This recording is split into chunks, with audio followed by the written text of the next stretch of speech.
How many of you were actually exposed to taxes prior to starting your first job? Furthermore, how many of you were actually confident when it came time to file your first tax returns? I, of course, pay taxes, but I know I was absolutely lost and kind of terrified when it came time to file my first tax return. I was worried about giving too little or too much information and also putting that information in the incorrect place, all of which could have made me lose out on money or worse, actually owe money. Imagine, if you will, though, if you could fill out your tax return perfectly starting from your very first job all the way up until now. I'm sure there'd be a lot of money involved with that. We can ensure this type of confidence for the future generation of taxpayers by providing them with high quality tax and finance education classes. We could do this by contacting the Board of Education and our College of Business. First off, though, I want to tell you why our tax and finance system needs to change, the benefit of offering classes on tax and finance, and how we can encourage the creation of said classes. So first off, why does our finance and tax education system need to change? Well, there's actually a low rate of tax and finance literacy in the US, which is surprising given how our country operates on tax-based systems. There's actually little to no government education on taxes. There are a couple of lesson plans listed on the USA.gov website which pertain to tax education. They include little mock tax forms and a lot of conceptual understanding about what taxation serves to give to society. But the use of these lesson plans is, of course, not mandatory, and their efficacy is not documented because, well, they're just public domain. So they're not really tracked once someone downloads them or once someone uses them. So whether they're efficient or good at teaching students is up for debate. In terms of the state level of tax education, only 17 states require personal finance classes to graduate high school. This is according to a 2019 article in Investment News magazine. And this low requirement is actually reflected in how we compare nationally in terms of financial literacy to other nations.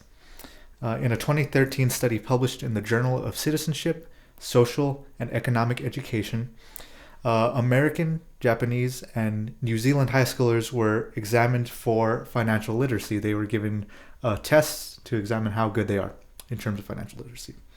And the US and New Zealand actually had the lowest performance.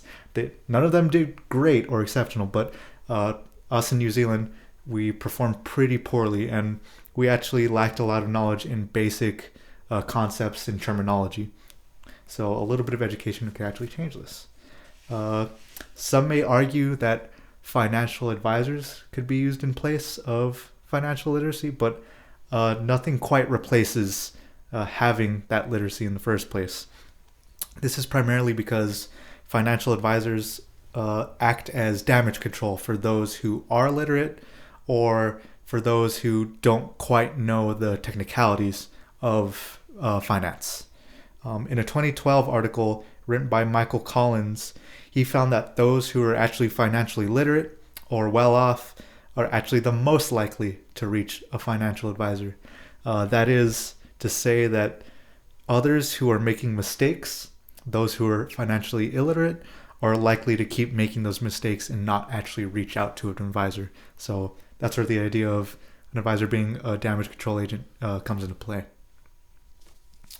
In order to increase tax and financial literacy in the US, we should actually be offering classes to young adults. And when I say young adults, I mean people in the high school to college demographic, because these are the people who are going to start paying taxes and actually become the workforce. So if we familiarize students with the financial tools that they're going to be using for the rest of their life, then we're going to create a stronger workforce with huge confidence in what they're doing in terms of taxes and finance.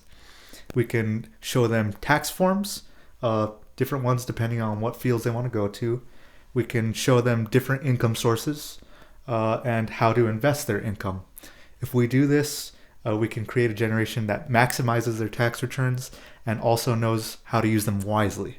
In a 2014 article written by Lusardi and Mitchell, it's titled Economic Importance of Financial Literacy. They show that financial literacy actually provides easier planning of retirements, lower mortgage costs, and higher profits per investment. So there's a lot of pros involved with being financially literate. To actually create these classes, we need to contact those in charge of education. So here in New Mexico, we can contact our Board of Education and write them. This is especially effective if you're a native New Mexican. If you write these officials and discuss your experience with taxes, especially any that pertain to public education, if there were any. You could also discuss how a class involving taxes and finance would have changed your life. Maybe it could have offered assistance when you filed something incorrectly, or maybe you realized after you filed that you could have made more money in a certain category. You can also contact our College of Business. You could ask them for a Gen Ed course, just basic tax and finance education for the New Mexico region, United States, depending on what job you hope to apply to. This would benefit not only the local students, but also international students, those who may not be familiar with the tax system of America. Overall, we can ensure that the future generation of taxpayers in this country are confident when filling out their tax forms. I told you today why tax and finance education needs to change, how classes could actually improve our tax and finance literacy, and how we can create these classes by contacting the officials in charge of education. So just remember, there are a few things in life that are certain, taxes being one of them, so let's teach them as such. Thank you.